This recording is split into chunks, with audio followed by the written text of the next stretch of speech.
Capítulo 5. A las 10:30, poco más o menos, empezó a tañer la campana de la pequeña iglesia con voz cascada y la gente fue reuniéndose para el sermón matinal. Los alumnos de la escuela dominical se distribuyeron por toda la iglesia, sentándose junto a sus padres. Así quedaban bajo vigilancia. Llegó la tía Polly y Tom, Sid y Mary se sentaron a su lado. A Tom se le colocó al lado del camino central de la iglesia para que estuviera todo lo más lejos posible de la ventana abierta y fuera de las seductoras perspectivas del campo en un día de verano. Los fieles iban llenando la iglesia. El administrador de correos, viejecito venido a menos, que había conocido tiempos mejores. El alcalde y su mujer, pues contaban con un alcalde, entre otras cosas innecesarias, el juez de paz. La viuda de Douglas, elegante, buena moza, cuarentona, generosa, de excelente corazón y rica, cuya casa en la colina era el único palacio de los alrededores, y ella la más hospitalaria y desprendida para dar fiestas de las que se podía enorgullecer San Petersburgo. El encorvado y venerable comandante Ward y su esposa, el abogado Riverson, nueva notabilidad del pueblo. Entró después la belleza local, seguida de una escolta de jóvenes tenorios vestidos de drill y muy peripuestos. Siguieron después todos los empleados del pueblo, en corporación, pues habían permanecido en el vestíbulo chupando el puño de sus respectivos bastones y formando un muro circular de caras bobaliconas y sonrientes, acicaladas y admirativas, hasta que la muchacha cruzó bajo sus baterías. Y detrás de todos, el niño modelo, Will Mofferson, quien hacía objeto de tan exquisito cuidado a su madre como si fuera de cristal de Bohemia. Siempre traía a su madre al templo y era el orgullo de todas las matronas. Era tan bueno que todos los muchachos lo odiaban, y además porque a cada uno le habían echado en cara 1000 veces esa bondad. Las puntas de su blanquísimo pañuelo le colgaban del bolsillo como por casualidad, cosa que siempre ocurría los días domingo. Tom no tenía pañuelo, y a los chicos que lo usaban los consideraban unos snobs. Reunidos ya todos los fieles, la campana sonó una vez más para estimular a los perezosos y rezagados y se hizo un solemne silencio en toda la iglesia, solo interrumpido por las risitas contenidas y los cuchicheos del coro. Todos los coros siempre se ríen y cuchichean durante los servicios. Hubo una vez un coro de iglesia que no era mal educado, pero ahora he olvidado de dónde era. Esto sucedió hace muchísimo tiempo y apenas si recuerdo algo de él, pero seguramente era de algún país extranjero. El pastor indicó el himno que debería cantarse y lo entonó deleitándose en ello, en un raro estilo, pero muy admirado en aquella parte del país. Su voz empezaba en un tono medio que iba subiendo hasta llegar a cierto punto. Allí recalcaba con cierto énfasis en la última palabra y luego se hundía de pronto como desde el trampolín. He de llegar a los cielos suavemente pisando nardos y rosas mientras otros van luchando entre mares procelosos. Se le consideraba como un eximio lector.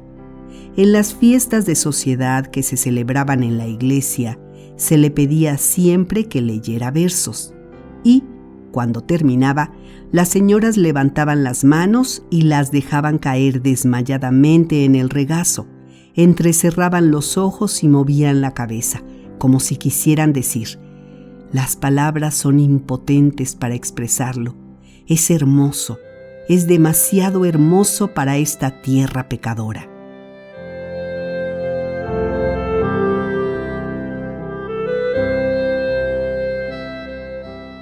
Una vez terminado el himno, el reverendo se transformó en un hombre sándwich y empezó a leer avisos de oficios y de reuniones y cosas diversas, de tal modo que parecía que la lista se alargaría hasta el día del juicio, rara costumbre que aún se conserva en América, hasta en las grandes ciudades, aún en esta edad de abundantes periódicos. Sucede a menudo que cuando menos justificada está una costumbre tradicional, más trabajo cuesta desarraigarla. Luego el pastor oró, una plegaria de las buenas, detallista, generosa. Pidió por la iglesia y por los hijos de la iglesia, por las demás iglesias del pueblo, por el pueblo mismo, por el condado, por el estado, por los funcionarios del estado, por los Estados Unidos, por las iglesias de los Estados Unidos, por el Congreso, por el presidente, por los empleados del gobierno, por los pobres navegantes que surcaban el proceloso mar, por los millones de oprimidos que gimen bajo el talón de las monarquías y los déspotas orientales, por los que tienen ojos y no ven, y por los que tienen oídos y no oyen, por los idólatras de lejanas islas. Y terminó con una súplica de que las palabras que iba a pronunciar fuesen recibidas con agrado y fervor y cayeran como semilla en tierra fértil, dando a su debido tiempo abundosa cosecha de bienes. Amén. Hubo un rumor general de faldas cuando la congregación, que había estado de pie, tomó asiento. El muchacho cuyas hazañas se relataban en este libro no saboreó la plegaria, solo la soportó, si es que llegó a tanto. Estuvo inquieto mientras duró. Llevó cuenta de los detalles de la oración, inconscientemente, pues no escuchaba, pero sabía el terreno del antiguo y el sendero que de ordinario seguía el cura por él. Y cuando se insertaba en la oración la menor añadidura, su oído la percibía y todo su ser la registraba. Consideraba las adiciones como trampas y picardías. Hacia la mitad de la plegaria, una mosca se posó en el respaldo del banco que estaba delante suyo y le torturó el espíritu frotándose calmosamente las patitas delanteras, abrazándose con ellas la cabeza y cepillándola con tanto vigor que parecía estar a punto de arrancársela, dejando ver el tenue hilillo del pescuezo, restregándose las alas con las patas de atrás y amoldándolas al cuerpo como si fueran los faldones de un chaquet, puliéndose y acicalándose con tanta tranquilidad como si se diera cuenta de que estaba perfectamente segura. Y era cierto, pues aunque las manos de Tom sentían un escozor por atraparla, no se atrevía.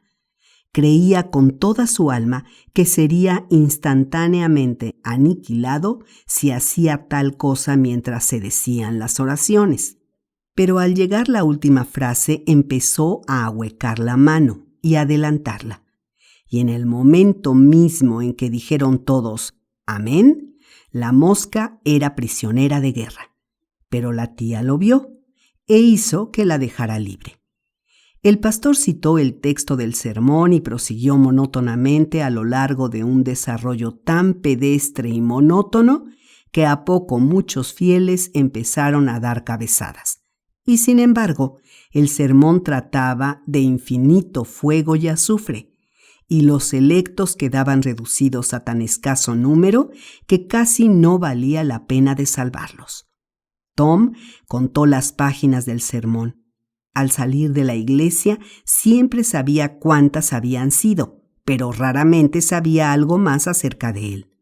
Sin embargo, en esta ocasión hubo un momento en que llegó a interesarse de veras.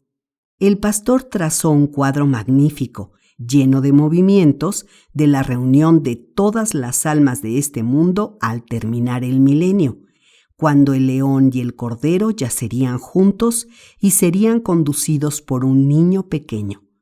Pero lo patético, lo ejemplar, la moraleja del gran espectáculo pasaron inadvertidos para el muchacho.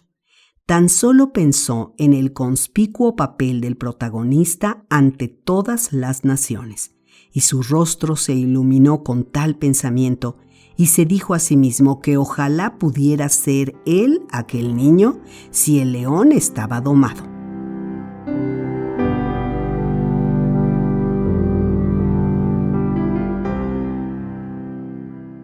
Después cayó de nuevo en aburridor sufrimiento al proseguir el sermón. Se acordó de pronto de que traía un tesoro consigo y lo sacó. Era un voluminoso insecto negro de formidables quijadas, una especie de escarabajo. Lo había llevado encerrado en una cajita de cerillas. Lo primero que hizo el escarabajo fue prendérsele a un dedo. Siguió un instintivo papirotazo. La bestezuela aterrizó en medio de la nave, panza arriba, y el muchacho se chupó el dedo mordido. El animalucho se quedó allí, forcejeando inútilmente con las patas, incapaz de darse la vuelta. Tom lo veía y ansiaba apoderarse de él, pero estaba fuera de su alcance. Otras personas, a quienes el sermón no interesaba, encontraron alivio en mirar el insecto y se dedicaron a contemplarlo. En aquel momento, un errante perro de lanas llegó con aire remolón, amodorrado con la pesadez y el calor de la canícula, fatigado de la cautividad, suspirando por un cambio. Descubrió al escarabajo. El rabo colgante se enderezó y cimbró en el aire. Examinó la presa, dio una vuelta en derredor, la olfateó desde prudente distancia, tornó a dar otra vuelta en torno, se envalentonó y la olfateó desde más cerca. Enseñó los dientes y le tiró una tímida dentellada errando el blanco, otra dentellada y otra. Empezó a gustarle el juego. Se tendió sobre el estómago con el escarabajo entre las zarpas y prosiguió sus experimentos. Por último, empezó a sentirse cansado y luego indiferente y distraído. Empezó a dar cabezadas de sueño y poco a poco el hocico fue bajando y tocó al enemigo, que se le prendió en el acto. Se escuchó un agudo chillido. Hubo una violenta sacudida de la cabeza del perro y el escarabajo fue a caer unos cuantos metros más adelante y cayó de nuevo sobre sus espaldas. Los espectadores que se hallaban más cerca se agitaron con un suave regocijo interior. Muchas caras se ocultaron tras abanicos y pañuelos, y Tom se sintió totalmente feliz. El perro parecía desconcertado, y probablemente lo estaba, pero en el corazón sentía resentimiento también, y sentía sed de venganza. Se fue, pues, hacia el escarabajo, y empezó de nuevo a atacarlo cautelosamente, saltando hacia él desde todos los puntos cardinales, cayendo sus manos a menos de 1 pulgada del bicho, tirándole dentelladas cada vez más cercanas y sacudiendo la cabeza hasta que sus orejas le abofeteaban. Pero al poco rato se cansó una vez más. Trató de distraerse con una mosca, pero no halló consuelo. Siguió a una hormiga, dando vueltas con la nariz pegada al suelo, y eso también lo cansó pronto. Bostezó, suspiró, se olvidó por completo del escarabajo. Y se sentó sobre él. Siguió un desgarrador alarido de agonía y el perro salió disparado por la nave central. Los aullidos se precipitaban, y el perro también. Cruzó la iglesia frente al altar y volvió raudo por la nave lateral. Cruzó frente a las puertas. Sus clamores llenaban toda la iglesia. Su angustia crecía al compás de su velocidad hasta que ya no fue más que un lanoso cometa moviéndose en su órbita con el resplandor y la velocidad de la luz. Por último, el enloquecido mártir se desvió de su trayectoria y saltó al regazo de su dueño. Este lo arrojó por la ventana y el alarido doloroso fue haciéndose más y más débil y al cabo murió en la distancia. A todo esto, el público tenía las caras enrojecidas y se ahogaba por la risa reprimida, y el sermón se había atascado y no llegaba a su fin. Se dio un resumen de él, pero aquello era algo claudicante y avanzaba en pellones, porque había terminado toda posibilidad de producir impresión. porque inclusive los más graves pensamientos eran recibidos con alguna explosión de profano regocijo, a cubierto del respaldo de algún banco lejano, como si el pobre párroco hubiese dicho algo picaresco, y todos sintieron auténtico alivio cuando el trance llegó a su fin y el pastor echó la bendición. Tom Sawyer regresó contentísimo a casa, pensando que había cierto placer en el servicio religioso cuando había en él un poco de variedad. Tan solo había una nubecilla en su alegría. Aceptaba que el perro jugase con su escarabajo, pero no creía que era decente que se lo hubiese llevado.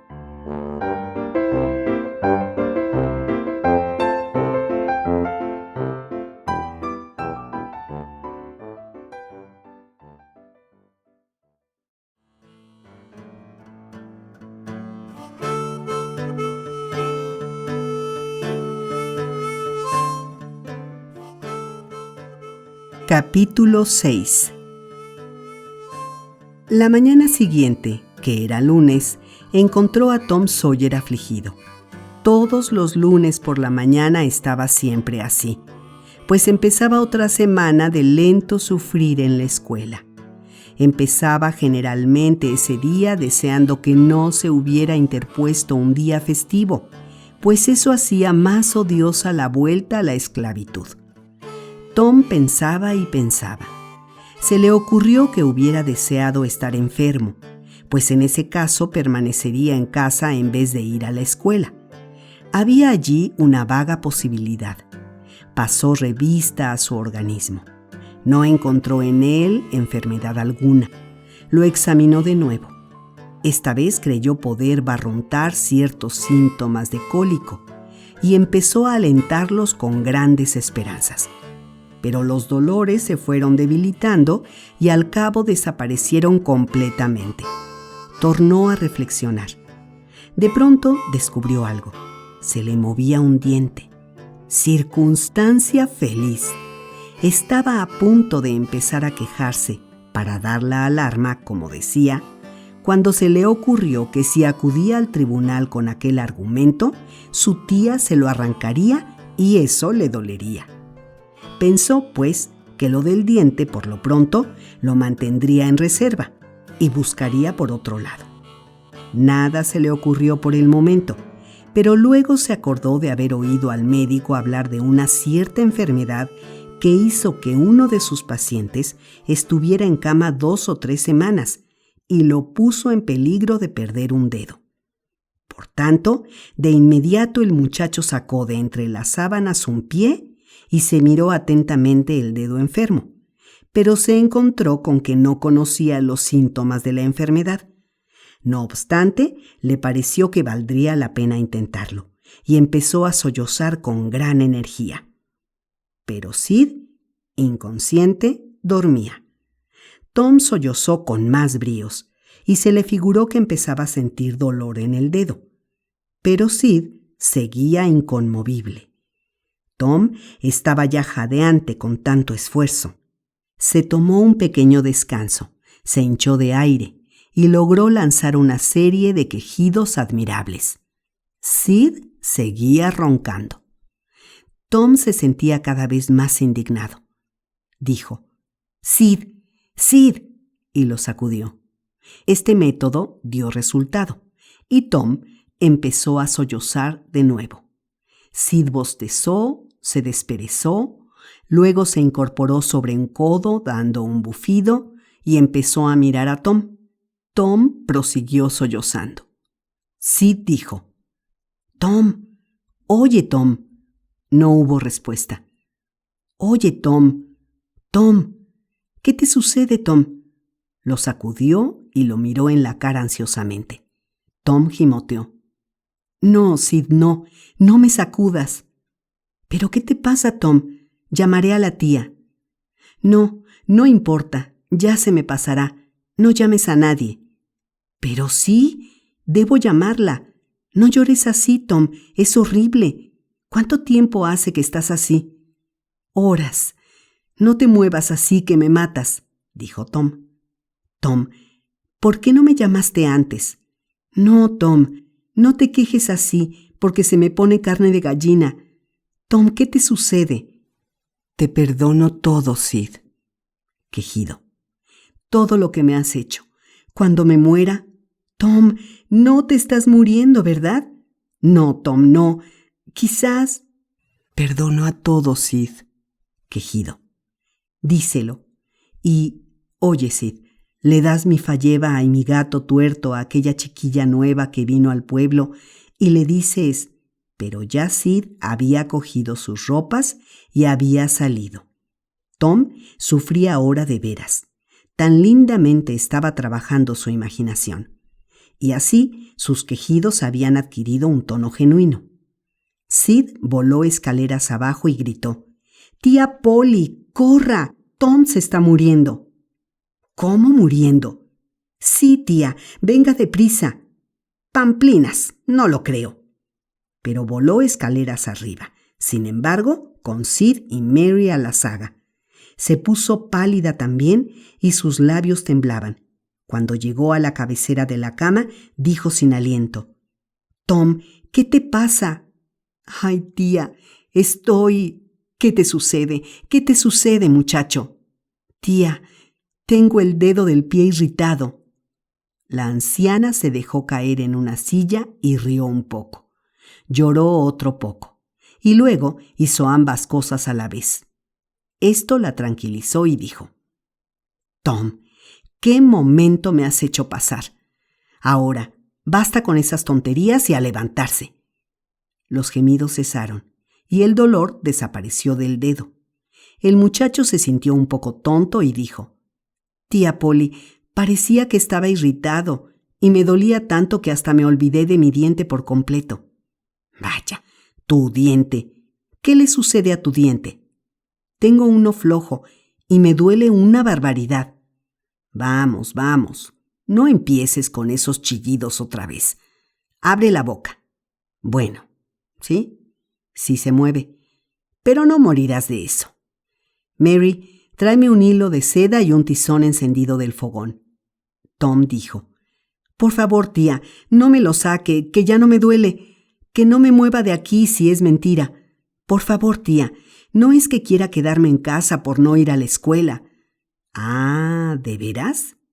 ¿De modo que toda la comedia es porque pensaste que te quedarías en casa y no irías a la escuela para irte a pescar?»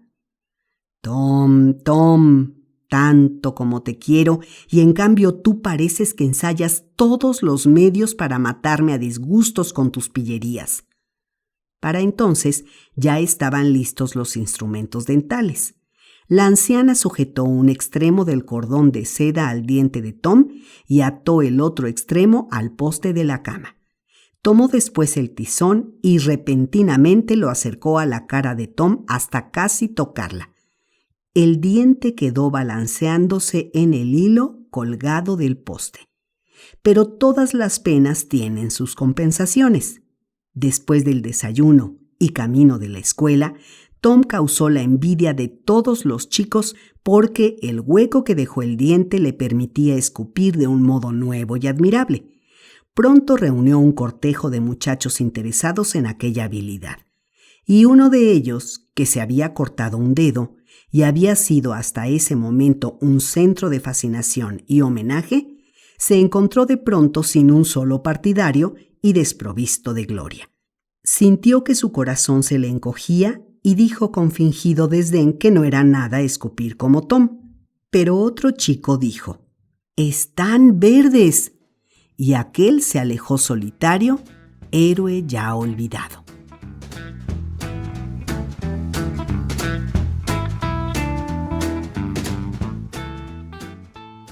Poco después se encontró Tom con el paria infantil de aquellos contornos, Huckleberry Finn, hijo del borracho del pueblo.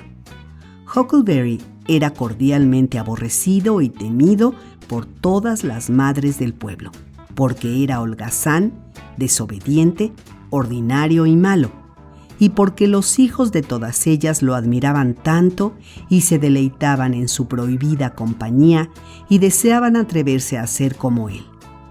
Tom se parecía a todos los muchachos decentes en que envidiaba a Huckleberry su no disimulada condición de abandono y en que había recibido órdenes perentorias de no jugar con él. Por tanto, jugaba con él siempre que tenía oportunidad de ello. Huckleberry siempre andaba vestido con los desechos de gente adulta y su ropa parecía estar siempre en perenne floración de jirones, llena de flecos y colgajos. Su sombrero era una vasta ruina con media ala de menos. Su saco, cuando lo tenía, le colgaba casi hasta los talones. Un solo tirante le sujetaba los pantalones, cuyo fondillo le colgaba muy abajo, como bolsa vacía, y las perneras eran tan largas que con ellas barría el polvo cuando no se las enrollaba. Huckleberry iba y venía según su santa voluntad. En el buen tiempo dormía en los quicios de las puertas y cuando llovía, en los galpones vacíos. No tenía que ir a la escuela o a la iglesia. No reconocía amo ni señor, ni tenía que obedecer a nadie. Podía ir a pescar o a nadar cuando y donde se le antojase, y hacer eso durante todo el tiempo que le acomodara. Nadie le impedía pelearse. Podía trasnochar cuanto quería. En primavera era siempre el primer niño que iba descalzo, y era el último en ponerse los zapatos en otoño. Nunca tenía que lavarse ni ponerse ropa limpia. Sabía decir palabrotas muy lindamente. En una palabra, todo lo que hacía la vida apetecible y deleitosa lo tenía aquel muchacho. Así pensaban todos los chicos acosados, cohibidos, decentes de San Petersburgo. Tom saludó al romántico proscrito. «Hola, Huckleberry». «Hola tú. Mira a ver si te gusta. ¿Qué tienes allí?» «Un gato muerto». «Déjame verlo, Huck». «Vaya que está tieso. ¿En dónde lo encontraste?» «Se lo cambié a un muchacho». «¿Qué diste por él?» «Un vale azul y una vejiga que me dieron en el matadero». «¿Y de dónde sacaste el vale azul?» «Se lo cambié a Ben Rogers hace 2 semanas por un bastón». «Dime, ¿para qué sirven los gatos muertos, Huck?» «¿Para qué sirven?» «Para curar verrugas». «No, ¿de veras? Yo conozco una cosa que es mejor». «Te apuesto a que no». «¿Qué es, Tom?» «Pues agua de yesca». «Agua de yesca. No daría un centavo por tu agua de yesca». ¿Que no? ¿Has hecho la prueba con ella, Huck?» «No, pero Bob Tanner la hizo». «¿Quién te dijo eso?» «Pues él se lo dijo a Jeff Thatcher, y Jeff se lo dijo a Johnny Bake, y Johnny a Jim Hollins, y Jim a Ben Rogers, y Ben se lo dijo a un negro, y el negro me lo dijo a mí. Ya ves». «Bueno, Huck, ¿y qué hay con eso? Todos mienten, por lo menos todos, a no ser el negro. A este no lo conozco, pero nunca he visto a un negro que no mienta. Ahora, dime cómo lo hizo Bob Tanner, Huck». «Pues fue y metió la mano en un tronco podrido donde había agua de lluvia». «¿De día?» «Sí, de día, Tom». «¿Con la cara vuelta al tronco?» «Sí, creo que sí». «¿Y dijo alguna cosa?» «Creo que no lo sé». Hablar de curar verrugas con agua de yesca y de un modo tan idiota como ese. Eso no sirve de nada, Huck. Tiene uno que ir solo al bosque, donde uno sepa que hay un tronco con agua, y al dar la medianoche, apoyarse contra el tronco, meter la mano dentro y decir: tomates, tomates, tomates y lechugas, agua de yesca, quítame las verrugas. Y luego dar 11 pasos rápidamente con los ojos cerrados, y luego dar 3 vueltas y marcharte a casa sin hablar con nadie, porque si uno habla, se rompe el hechizo. Bueno, parece un buen remedio, Tom, pero no es así como lo hizo Bob Tanner. Puedes apostar que no lo hizo así, Huck, porque es el más plagado de verrugas en el pueblo, y no tuviera ni una si supiera manejar el agua de yesca. Así me he quitado yo miles de las manos. Juego tanto con ranas que siempre me salen a montones. Algunas veces me las quito con una haba. Sí, Son buenas las habas. Ya lo he hecho yo. ¿Sí? ¿Y cómo se hace, Hawk? Tomas una haba y la partes en dos. Se saca un poquito de sangre de la verruga y luego se moja con ella un pedazo de haba y se hace un agujero en una encrucijada hacia medianoche, cuando hay luna, y se entierra el pedacito. Y el otro pedazo lo quemas. Y ¿sabes? El pedazo que tiene la sangre tira y tira para juntarse con el otro pedazo. Y eso ayuda a la sangre y a tirar de la verruga y enseguida la arranca. Así es, Hawk, así es. Pero si cuando la estás quemando dices, abajo el haba, fuera la verruga, es mucho mejor. Así es como lo hace Joe Harper, que ha ido hasta cerca de Coonville y casi a todas partes. Pero dime, ¿cómo se curan con gatos muertos? Pues tomas el gato y vas y subes al cementerio, cerca de la medianoche, al lado de donde hayan enterrado a alguno que haya sido muy malo.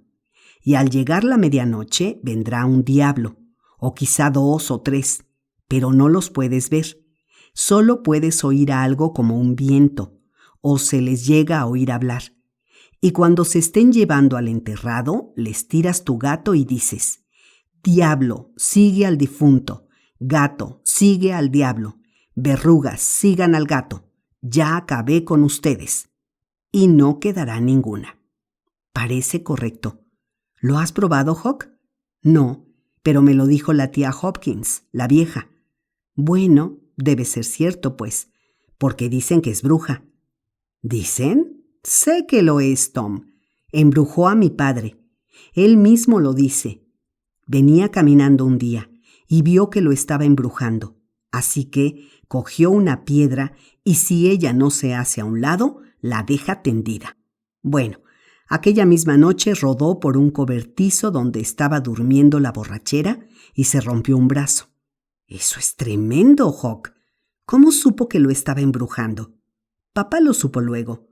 Dice que cuando lo miran a uno fijamente es que lo están embrujando, especialmente si murmuran algo, porque si murmuran es que están diciendo el Padre Nuestro al revés. Dime, Hawk, ¿cuándo vas a probar con ese gato? Esta noche. Apuesto a que vendrán esta noche a llevarse a Hoss Williams. Pero lo enterraron el sábado. ¿No se lo llevarían la misma noche del sábado? Vaya, hombre, ¿cómo pueden trabajar sus encantamientos hasta medianoche? Y entonces era domingo. Los diablos no andan por allí los domingos, se me figura. No se me había ocurrido. Así debe ser. ¿Me dejas ir contigo? Por supuesto, Tom, si no tienes miedo. Miedo. Vaya una cosa. ¿Maullarás? Sí, y tú me contestas con otro maullido. La última vez me hiciste estar maullando hasta que el tío Hayes empezó a tirarme piedras y a decir, maldito gato. Así que cogí un ladrillo y lo lancé por su ventana. Pero no se lo digas a nadie. No lo diré, Hawk. No pude maullar aquella noche porque mi tía me estaba vigilando, pero esta vez lo haré. Oye, Hawk, ¿qué es eso? Una garrapata. ¿Dónde se te pegó? En el bosque. ¿Qué quieres por ella? No sé, no quiero cambiarla. Bueno, es una garrapatilla de todos modos. Cualquiera puede echar al suelo una garrapata que no es suya. A mí me gusta. Para mí es buena. Hay todas las que uno quiera. Yo podría tener miles si quisiera. ¿Y por qué no las tienes, Tom? Pues porque no puedes. Esta es una garrapata muy temprana. Es la primera que he visto este año. Oye, Hawk, te doy mi diente por ella. A verlo. Tom sacó un papelito y lo desdobló cuidadosamente. Huckleberry lo miró codicioso. La tentación era muy grande. Al cabo, dijo, ¿es de verdad? Tom levantó su labio y le enseñó el hueco en la encía. Bueno, está bien, dijo Huckleberry. Trato hecho. Tom encerró la garrapata en la caja de fósforos que había sido la prisión del escarabajo y ambos muchachos se separaron, cada uno de ellos sintiéndose más rico que antes.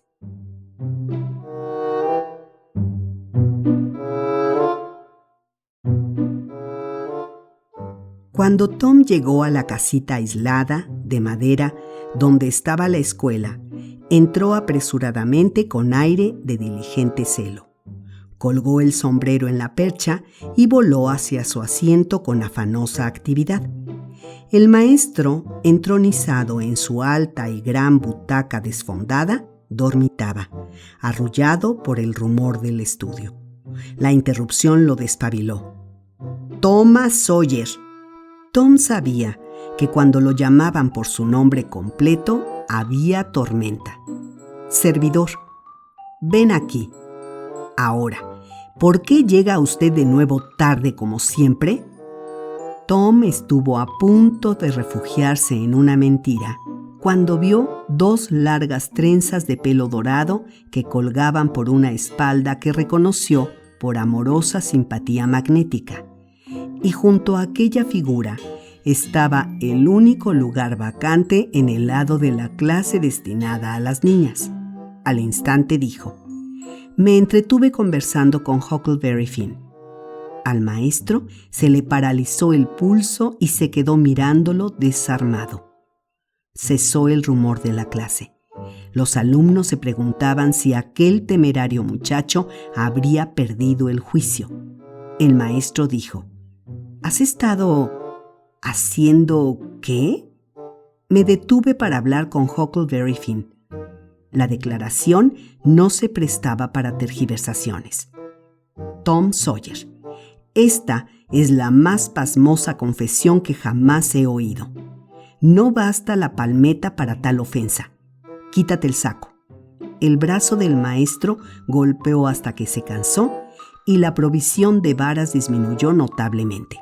Después siguió la orden: «Ahora se sentará usted con las niñas. Que les sirva esto de aviso». El jolgorio que corría por toda la escuela pareció avergonzar al muchacho, pero en realidad su vergüenza más provenía del tímido culto por el ídolo desconocido y del temeroso placer que le proporcionaba su buena suerte. Se sentó en la punta del banco de pino y la niña se apartó de él, volviendo a otro lado la cabeza. Codazos, guiños y cuchicheos llenaban la sala, pero Tom continuaba inmóvil, con los brazos apoyados en el pupitre y en actitud de estudiar en su libro. Poco a poco, la atención se apartó de él y el acostumbrado murmullo de la clase se elevó de nuevo en el ambiente pesado. Al rato, el muchacho empezó a mirar furtivamente a la niña. Ella se dio cuenta de esto, le hizo una mueca despectiva y le dio la espalda por largo rato. Cuando cautelosamente volvió el rostro, había un melocotón frente a ella. Lo apartó de un manotazo. Tom, suavemente, lo puso allí de nuevo. Ella lo rechazó de nuevo, pero con menos hostilidad. Tom pacientemente lo colocó de nuevo. Ella lo dejó estar allí. Tom garrapateó en su pizarra. «Por favor, tómalo, tengo más». La niña hojeó el letrero, pero permaneció impasible. Entonces el muchacho empezó a dibujar algo en la pizarra, ocultando con la mano izquierda lo que hacía. Durante un rato la niña no quiso darse por enterada, pero al cabo su humana curiosidad empezó a manifestarse con signos imperceptibles. El muchacho siguió dibujando, aparentando no darse cuenta de lo que pasaba. La niña hizo un disimulado intento para ver, pero el muchacho hizo como que no lo advertía. Al cabo se dio ella por vencida y murmuró vacilante: «Déjame ver». Tom descubrió en parte una lamentable caricatura de una casa con un tejado de tejas y un sacacorchos de humo saliendo de la chimenea. Entonces la niña empezó a interesarse por la obra y se olvidó de todo lo demás. Cuando estuvo terminado el dibujo, lo contempló un momento y dijo: «Es muy bonita. Pinta un hombre». El artista erigió un hombre que parecía grúa delante de la casa. Podía muy bien haber pasado por encima del edificio, pero la niña no era demasiado crítica. El monstruo la satisfizo y murmuró: «Es un hombre muy bonito. Ahora píntame a mí llegando». Tom dibujó un reloj de arena con una luna llena encima y 2 pajas más abajo, y armó los desparramados dedos con un portentoso abanico. La niña dijo: «¡Qué bien está! Ojalá supiera yo pintar». «Es muy fácil», murmuró Tom. «Yo te enseñaré». «¿De veras? ¿Cuándo?» «A mediodía. ¿Vas a tu casa a almorzar?» «Me quedaré si quieres». «Muy bien. Magnífico. ¿Cómo te llamas?» «Becky Thatcher». «¿Y tú?» «Ah, ya sé. Thomas Sawyer». Así me dicen cuando me castigan, pero me dicen únicamente Tom cuando me porto bien. «Llámame Tom, ¿quieres?» «Sí». Luego Tom empezó a escribir algo en su pizarra, ocultando de las miradas de la niña lo que escribía, pero ella ya no tenía recato. Le pidió que la dejara ver. Tom dijo: «No es nada». «Sí, es algo». «No, no es nada. ¿No quieres verlo?» «Sí quiero. Déjame verlo, por favor». «¿Lo vas a contar?» «No, no lo diré. De veras que no lo cuento». «¿No se lo dirás absolutamente a nadie?» «¿A nadie mientras vivas?» «No, a nadie se lo diré. Déjame verlo». «No quieres verlo». «Por ponerte así lo he de ver, Tom». Cogió la mano del muchacho con la pequeña mano de ella y hubo un poco de forcejeo. Tom fingía resistir de veras, pero dejaba resbalar su mano por grados, hasta que quedaron al descubierto estas palabras: «Te quiero». «Chico malo», le dio un fuerte manotón, pero se puso colorada y pareció complacida a pesar de todo. En aquel preciso momento, el muchacho sintió que un pellizco lento e implacable le apretaba la oreja al propio tiempo que lo levantaba en alto. En esa forma fue llevado al través de la clase y colocado en su propio pupitre entre las risas y burlas de toda la escuela. Luego el maestro permaneció observándolo durante unos pocos y terribles momentos, y finalmente se alejó rumbo a su trono sin pronunciar palabra. Pero, aunque a Tom le dolía la oreja, el corazón le saltaba de gozo. Cuando sus compañeros se calmaron, Tom hizo un honrado esfuerzo por estudiar, pero el torbellino de su corazón no se lo permitía. A su tiempo, ocupó su sitio en la clase de lectura y aquello fue un desastre. Luego, en la de geografía, convirtió lagos en montañas, montañas en ríos y ríos en continentes, hasta que de nuevo fue el caos. Después, en la de escritura, fue rebajado a categoría por sus infinitas faltas y colocado al último, y hubo de entregar la medalla que había lucido con ostentación durante algunos meses.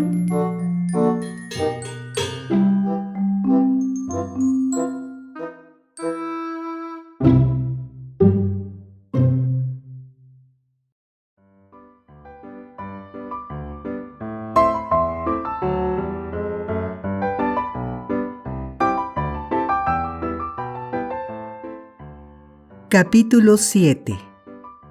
Mientras más trataba Tom de que su mente no se apartara del libro, más divagaba. Por tanto, al fin, con un suspiro y un bostezo, abandonó su empeño. Le parecía que la salida de mediodía no llegaría nunca.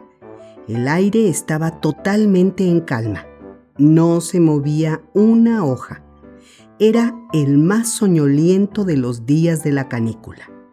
El murmullo adormecedor de los 25 escolares que estudiaban aletargaba el espíritu como el zumbido de las abejas. A lo largo y bajo el sol llameante, el monte Cardiff elevaba sus suaves y verdes laderas al través de un tembloroso velo de calor teñido de púrpura por la distancia. Algunos pájaros se mecían perezosamente en la altura. No se divisaba ninguna otra cosa viviente sino algunas vacas, y éstas estaban dormidas. A Tom le dolía el corazón por verse libre o por hacer algo interesante para pasar aquella hora tediosa. Su mano buscó distraídamente en el bolsillo y su rostro se iluminó con un resplandor de gratitud que era una oración. aunque no lo sabía. Luego, furtivamente, salió a la luz la caja de fósforos. Libertó a la garrapata y la puso en el largo y liso pupitre. El insecto probablemente resplandeció también con una gratitud que equivalía a una plegaria, pero que era prematura, porque cuando emprendió, agradecido, un largo viaje, Tom lo desvió para un lado con un alfiler y lo hizo tomar una nueva dirección. El amigo del alma de Tom estaba sentado a su lado, sufriendo lo que Tom sufría, y al momento se mostró profunda y placenteramente interesado en el entretenimiento. Este amigo del alma era Joe Harper. Ambos muchachos eran uña y carne durante 6 días a la semana y enemigos en orden de batalla los sábados. Joe se sacó un alfiler de la solapa y empezó a ayudar a ejercitar a la prisionera. El deporte crecía en interés por momentos.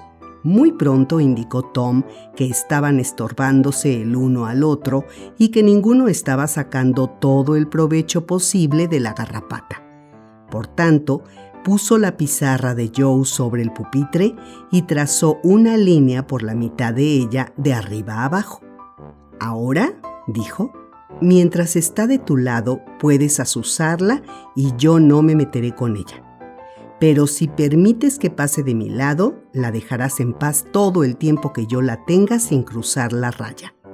«Está bien, adelante, empieza tú», dijo Joe. Pronto, la garrapata se le escapó a Tom y cruzó la línea divisoria. Joe la acosó un rato y luego se le escapó y cruzó de nuevo la raya. Este cambio de base se repitió con frecuencia. Mientras un muchacho aguijoneaba a la garrapata con absorbente interés, el otro miraba con interés no menor. Juntas e inclinadas las dos cabezas sobre la pizarra y ajenos a cuanto sucedía en el resto del mundo. Al fin, la suerte pareció inclinarse por Joe. La garrapata intentaba aquel y el otro camino y estaba tan excitada y anhelosa como los mismos muchachos.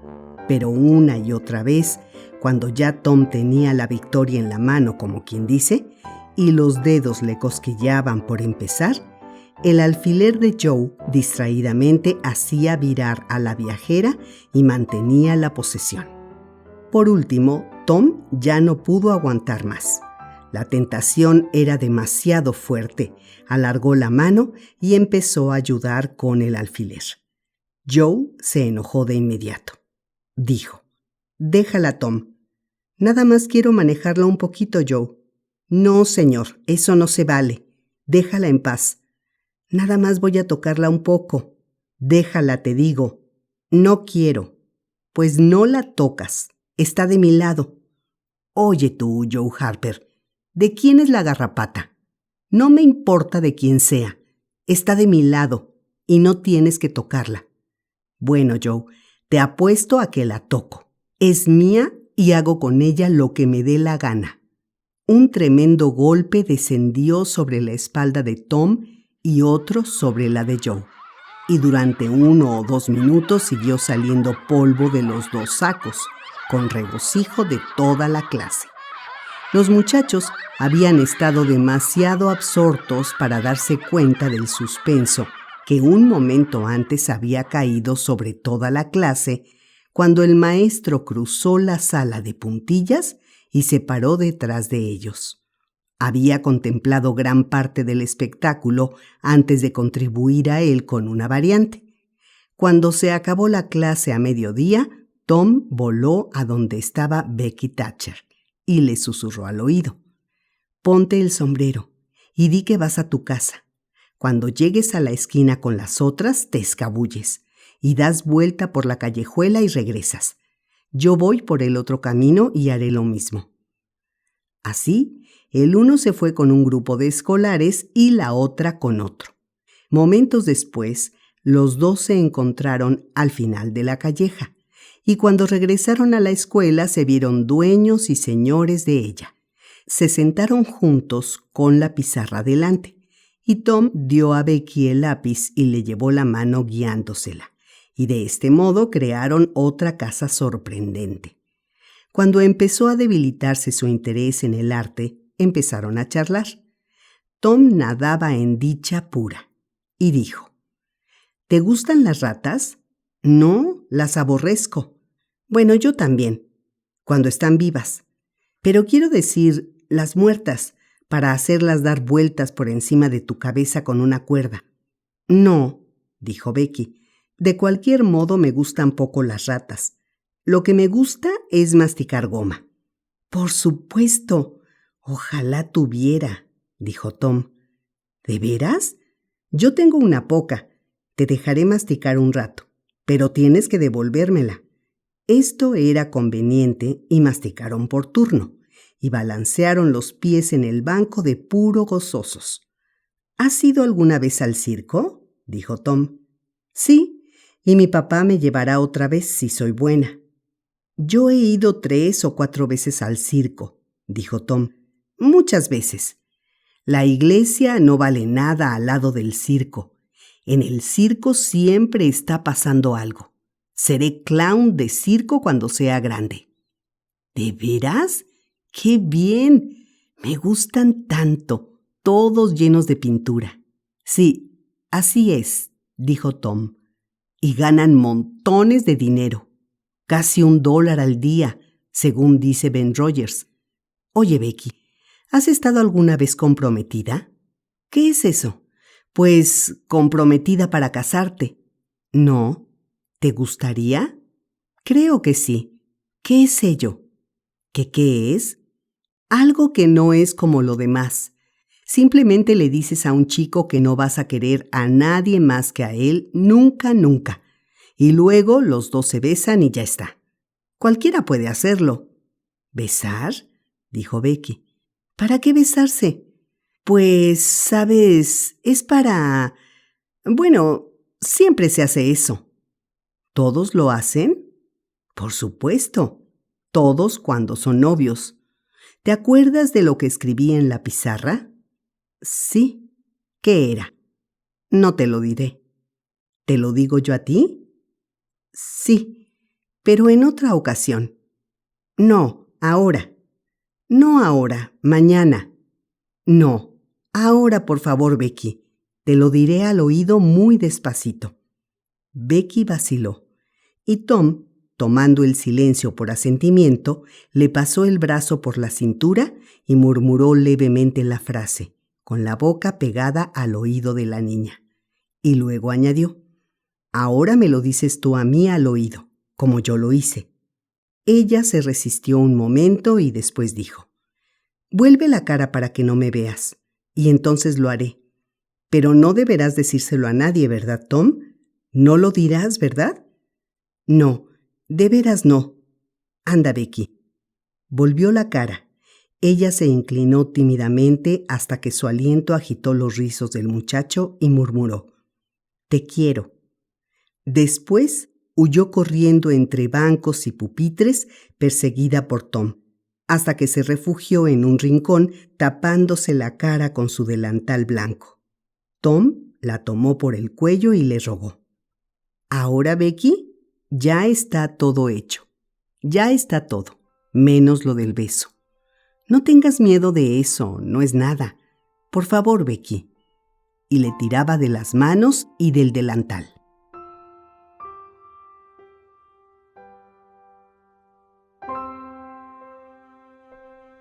Poco a poco fue ella cediendo y bajó sus manos. La carita, toda encendida por la lucha, quedó descubierta y se sometió a la demanda. Tom besó los rojos labios y dijo: «Ya está todo hecho, Becky. Y ahora, después de esto, ya sabes, no deberás ser novia de nadie sino mía. Y no tienes que casarte nunca sino conmigo. Nunca, nunca y nunca. ¿Quieres?» «Sí», dijo Becky. «Nunca querré a nadie sino a ti, Tom. Y nunca me casaré con nadie sino contigo. Y tú nunca te casarás con nadie sino conmigo». «Ciertamente», dijo Tom. «Por supuesto. Eso es parte de la cosa. y siempre camino a la escuela o cuando vayas a tu casa te acompañaré, cuando nadie nos vea. Y tú me escoges a mí y yo te escojo a ti en todas las fiestas, porque así hay que hacer cuando se está de novios». «¡Qué bonito!», dijo Becky. «Nunca lo había oído eso antes». «¿Es tan divertido?», contestó Tom. «Si supieras lo que Amy Lawrence y yo…». En los grandes ojos de la chica vio Tom la torpeza que había cometido y se detuvo confuso. «Tom, entonces yo no soy tu primera novia». La niña empezó a llorar. Tom le dijo: «No llores, Becky, ya no me importa ella». «Sí, sí te importa, Tom, tú sabes que sí». Tom trató de echarle un brazo al cuello, pero ella lo rechazó y se volvió a la pared y siguió llorando. Tom lo intentó de nuevo con persuasivas palabras, pero ella lo rechazó de nuevo. Entonces se le alborotó a él el orgullo, dio media vuelta y salió de la escuela. Se quedó un rato por allí, agitado y nervioso, mirando de cuando en cuando a la puerta, esperando que Becky se arrepentiría y vendría a encontrarlo. Pero ella no hizo eso. Entonces empezó a sentirse muy mal y a pensar que había actuado erróneamente. Sostuvo fiera lucha consigo mismo para decidirse a hacer nuevos avances, pero al cabo se decidió y entró. Becky seguía en aquel rincón sollozando, con la cara hacia la pared. Tom sintió remordimientos. Fue hacia ella y se detuvo un momento sin saber exactamente cómo proceder. Después dijo vacilante: «Becky, nadie me importa sino tú». No hubo más respuesta que los sollozos. «Becky», dijo implorante, «¿no quieres responderme?». Más sollozos. Tom sacó su más preciado tesoro, una bolita de latón procedente de un morillo de la chimenea. Lo puso ante los ojos de la niña y dijo: «Por favor, Becky, toma esto». Ella la cogió y la tiró al suelo. Entonces Tom salió de la escuela y se dirigió a las colinas muy lejos para no regresar ya a clase ese día. Becky empezó a sospecharlo. Corrió hacia la puerta, no lo vio. Voló hacia el patio de recreo. No estaba allí. Entonces gritó: «Tom, vuelve, Tom». Escuchó anhelosamente, pero no hubo respuesta. No tenía más compañía que la soledad y el silencio. Así pues, se sentó a llorar de nuevo y a echarse en cara su conducta. Y en ese momento los escolares empezaban a llegar y hubo de ocultar su pena y calmar su corazón, echándose a cuestas la cruz de toda una larga tarde de tedio y desolación, sin nadie en quien confiar sus penas de entre los extraños que la rodeaban.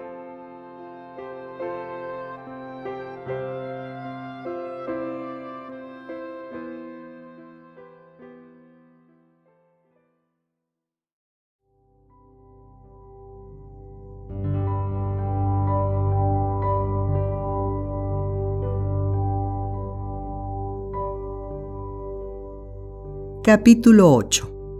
Tom se evadió por entre las callejuelas hasta que estuvo bastante lejos del camino usual de los que regresaban a la escuela, y luego siguió adelante con un trotecito desganado.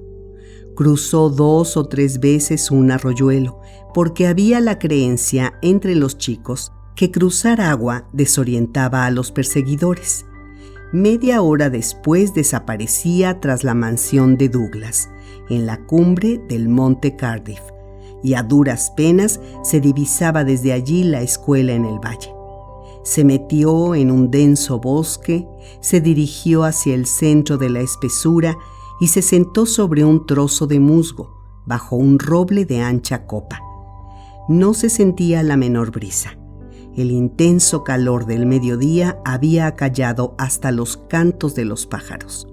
La naturaleza toda yacía en un sopor no turbado por ruido alguno, si no era un ocasional martilleo de un pájaro carpintero, y aún esto parecía hacer más profundo el silencio y la sensación de soledad. El alma del muchacho rebosaba melancolía. Su estado de ánimo estaba a tono con la escena. Permaneció sentado durante largo rato, meditando con los codos sobre las rodillas y la barbilla en las manos. Le parecía que la vida no era sino una carga, y casi envidiaba a Jimmy Hodge, que hacía poco se había librado de ella. Debía ser tan apacible, pensó, yacer y dormir y soñar para siempre, con el viento murmurando entre los árboles y meciendo la hierba y las flores de la tumba, y sin tener ya nunca molestias ni dolores que sufrir. Si al menos tuviera una historia limpia, hubiera podido desear que llegase el fin y acabar de una vez con todo.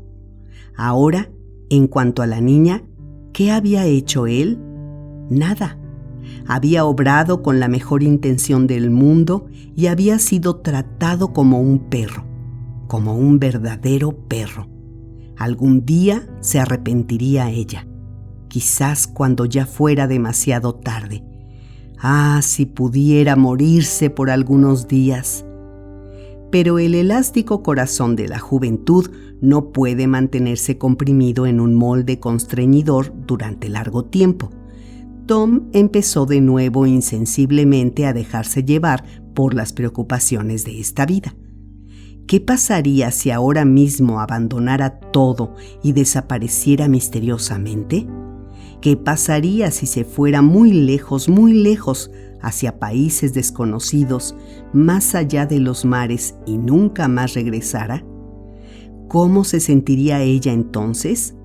Le vino a la mente de nuevo la idea de ser clown, pero solo para rechazarla con disgusto, porque la frivolidad y los chistes y los atuendos pintarrajeados eran una ofensa cuando querían profanar un espíritu exaltado a la vaga y augusta región de lo novelesco.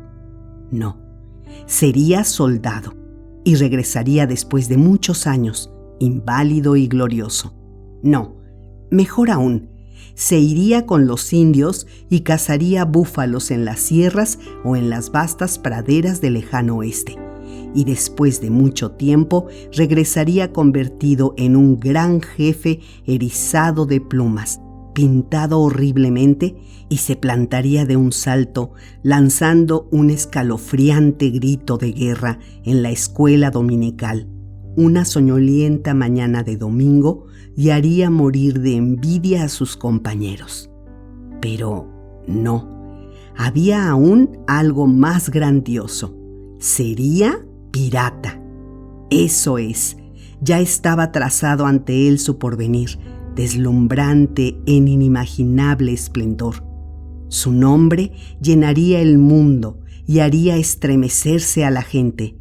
Cuán gloriosamente hendería los mares procelosos con su enorme, lento, negro velero, el genio de la tempestad, con la temible bandera ondeando en el mástil, y en el cenit de su fama aparecería de pronto en el pueblo, y entraría arrogante en la iglesia, tostado y curtido por la intemperie, con su justillo y calzas de negro terciopelo, sus grandes botas de campaña, su tahalí escarlata, el cinto erizado de pistolones de arzón, el machete tinto en sangre al costado, el ancho sombrero con ondulantes plumas y desplegada la bandera negra ostentando la calavera y las tibias cruzadas, y escucharía con indecible éxtasis los cuchicheos.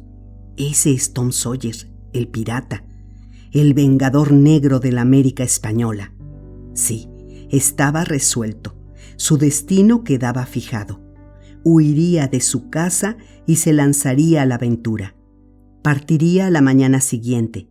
Por tanto, debía empezar por reunir sus riquezas. Avanzó hasta un tronco caído y podrido que estaba allí cerca y empezó a escarbar debajo de él con su cuchillo Barlow. Pronto tocó en madera que sonaba a hueco. Colocó sobre ella la mano y lanzó sonoramente este conjuro. Lo que no está aquí, que venga. Lo que aquí esté, que se quede. Después hizo a un lado la tierra y salió a la luz una ripia de pino. La arrancó y apareció debajo una pequeña y bien hecha cavidad para guardar tesoros, con el fondo y los costados también de ripias. Había allí una canica. El asombro de Tom no tuvo límites. Se rascó con aire perplejo la cabeza y dijo: «En mi vida vi cosa tan rara». Después arrojó lejos la canica con gran enojo y se quedó meditando. La verdad era que le había fallado allí una superstición que sus amigos y él tuvieron siempre por infalible. Si uno enterraba una canica con ciertos indispensables conjuros y la dejaba allí durante 2 semanas y luego abría de nuevo el agujero con el encantamiento que él acababa de usar, se encontraba con que todas las canicas que había perdido antes se habían juntado allí, sin importar lo muy apartadas o esparcidas que hubieran estado. Pero ahora el hechizo había fracasado real e incuestionablemente. Todo el edificio de la fe de Tom se cuarteó hasta los cimientos. Había oído muchas veces que esta cosa había sucedido, pero nunca que hubiese fallado. No se le ocurrió que él mismo había hecho ya la prueba muchas veces, pero sin que pudiese encontrar el escondite después. Se quedó meditando sobre el asunto durante un tiempo y finalmente decidió que alguna bruja había interferido rompiendo el encanto. Pensó satisfacerse sobre este punto, por lo que buscó por allí cerca hasta que encontró un montecito de arena con una depresión en medio, en forma de chimenea. Se echó al suelo, acercó la boca al agujero y dijo: «Chinche, chinche holgazana, dime lo que quiero saber. Chinche holgazana, dime lo que quiero saber». La arena empezó a removerse y al cabo apareció una diminuta chinche negra durante un instante y luego se ocultó asustada. «No se atreve a decirlo», dijo Tom. «De manera que fue una bruja quien lo hizo, ya lo decía yo». Sabía muy bien la inutilidad de discutir con brujas, de modo que desistió desanimado. Pero se le ocurrió que no era cosa de perder la canica que había arrojado, y por tanto se puso a buscarla pacientemente, pero no pudo encontrarla. Volvió pues al escondite de tesoros y colocándose con todo cuidado en la misma postura en que estaba cuando la arrojó, sacó otra del bolsillo y la arrojó en la misma dirección diciendo: «Hermana, busca a tu hermana». Observó dónde se detenía y fue allá y miró, pero debió haber caído más cerca o más lejos, así que repitió 2 veces más el experimento. La última dio resultado. Las 2 canicas estaban en medio de un pie la una de la otra. En aquel preciso momento se oyó débilmente bajo las verdes bóvedas de la selva el sonido de una trompetilla de hojalata.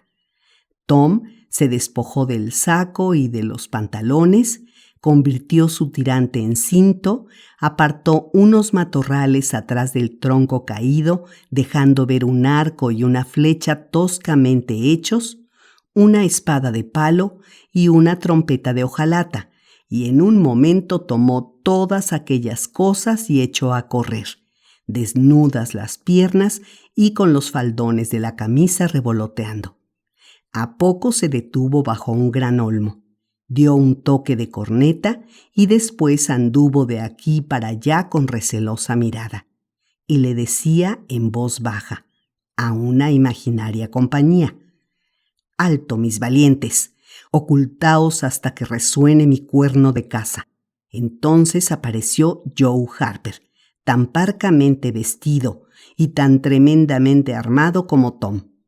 Este gritó: «¡Alto! ¿Quién entra en la selva de Sherwood sin mi salvoconducto?» «Guy de Gisborne no necesita salvoconducto», dijo Joe. «¿Quién sois que osáis hablarme de ese modo?», apuntó Tom, pues ambos sabían de memoria textos de Robin Hood. Soy yo, Robin Hood, como al punto lo sabréis a costa de vuestro menguado pellejo. ¿Sois, pues, el famoso bandolero?, dijo Joe. Bueno, con gusto disputaré con vos los pasos de la selva. Defendeos. Echaron mano de las espadas de palo, arrojando a tierra el resto de la impedimenta. Se pusieron en guardia el uno frente al otro y empezaron un grave y cauteloso combate, golpe por golpe. Al cabo, Tom exclamó: «Si sabéis cómo manejar la espada, apresuraos». Ambos se apresuraron, jadeantes y sudorosos por el combate. A poco gritó Tom: «¡Cae, cae! ¿Por qué no te caes?» «Porque no me da la gana. ¿Por qué no te caes tú? Tú eres el que va peor». «Eso nada tiene que ver», dijo Tom. «Yo no puedo caer. Lo dice el libro. El libro dice...». Entonces, con una estocada traicionera, mató al pobre Guy de Gisborne. Debes volverte y dejar que te toque en la espalda. No se podía discutir con tales autoridades. Y así, Joe se volvió, recibió el golpe y rodó por tierra. «Ahora», dijo luego levantándose, «tienes que dejarme que te mate a ti. Es lo justo». «Pero no puedo hacer eso. No está en el libro», dijo Tom. «Vaya, pues es una sucia trampa, eso es todo», contestó Joe. «Bueno, Joe, tú puedes ser el padre Toc o Much, el hijo del molinero, y romperme una pata de un estacazo. Y yo seré el sheriff de Nottingham, y tú serás un rato Robin Hood, y me matas». Esto era aceptable, y así fueron representadas estas escenas. Luego Tom volvió a ser Robin Hood y por obra de la traidora monja que le hizo una sangría hallándose malherido, murió. Y al fin Joe, representando a toda una tribu de bandoleros llorosos, se lo llevó arrastrando, puso el arco en las manos exangües y Tom dijo: «Donde caiga esta flecha, que allí entierren a Robin Hood bajo el verde bosque». Luego soltó la flecha y cayó de espaldas, y hubiera muerto. Pero cayó sobre unas ortigas y se irguió de un respingo, con demasiada agilidad para un difunto. Los muchachos se vistieron, ocultaron sus útiles bélicos y echaron a andar, lamentando que ya no hubiera bandoleros y preguntándose qué nos había dado la civilización para compensarnos. Y dijeron que hubieran preferido ser un año bandidos en la selva de Sherwood que presidentes de Estados Unidos por toda la vida.